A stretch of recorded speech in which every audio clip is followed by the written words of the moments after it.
Welcome to qnawire. Our question says to look at figure 9-73, which shows an overhead view of two particles that are sliding at a constant velocity on a frictionless surface. The particles have the same mass and the same initial speed, which is 4 meters per second, and they collide with their paths intersecting. An x-axis is arranged to bisect the angle between their incoming paths such that the angle theta is equal to 40 degrees.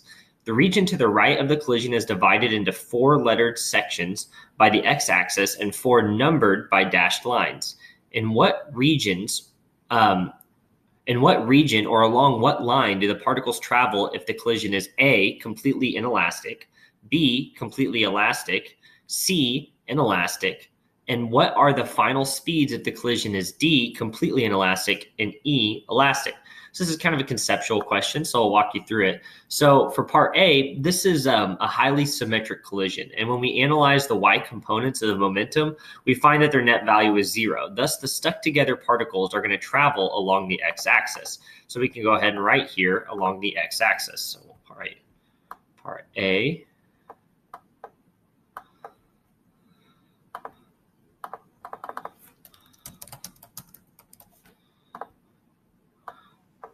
Okay, and for part B, it says to treat it as completely elastic this time around instead of completely inelastic. And since the elastic collisions with identical particles, the final speeds are the same as the initial values. And then conservation of momentum along each axis then assures that the angles of approach are the same as the angles of scattering.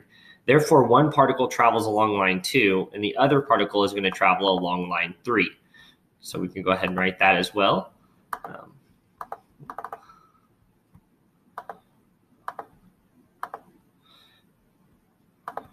Part B.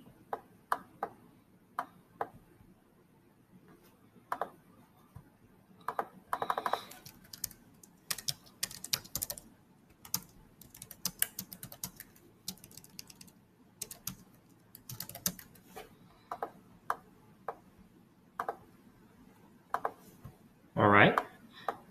Now for part C, we're asked to consider the same scenario, but this time it's inelastic, okay? And since it's inelastic, here the final speeds are less than they were initially. The total x components cannot be less, however, by momentum conservation. So the laws of speed shows up as a decrease in their y velocity components. This leads to similar angles of scattering, and consequently, one particle travels through region B, the other through region C. The paths are symmetric about the x-axis. We note that this is an intermediate between the final states that are described in part B as well as part A. Okay, so for part C, we can go ahead and write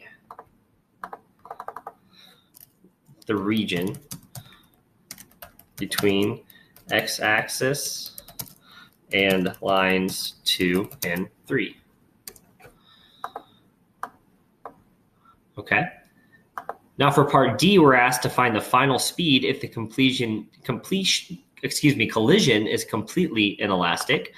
So conservation of momentum along the x-axis leads to simple observations that the x components of each particle remain constant because there are identical particles. Okay, so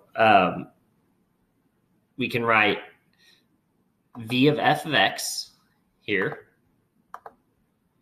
Excuse me. Get the stylus back out. V of f of x is equal to v cosine theta, where v is 4 meters per second and theta is equal to 40 degrees. So therefore, v of f is equal to 2 meters per second. So write that here, 2 meters per second. Box it in as a solution for part D, and get a new page going here. And then for part E, we're asked to find the final speed if it is completely elastic. And as noted above, in the case, the speeds are unchanged. So both particles are moving at 4 meters per second in the final state since they're unchanged. So we can go ahead and write V final here is equal to 4 meters per second. And box in is our solution for part E.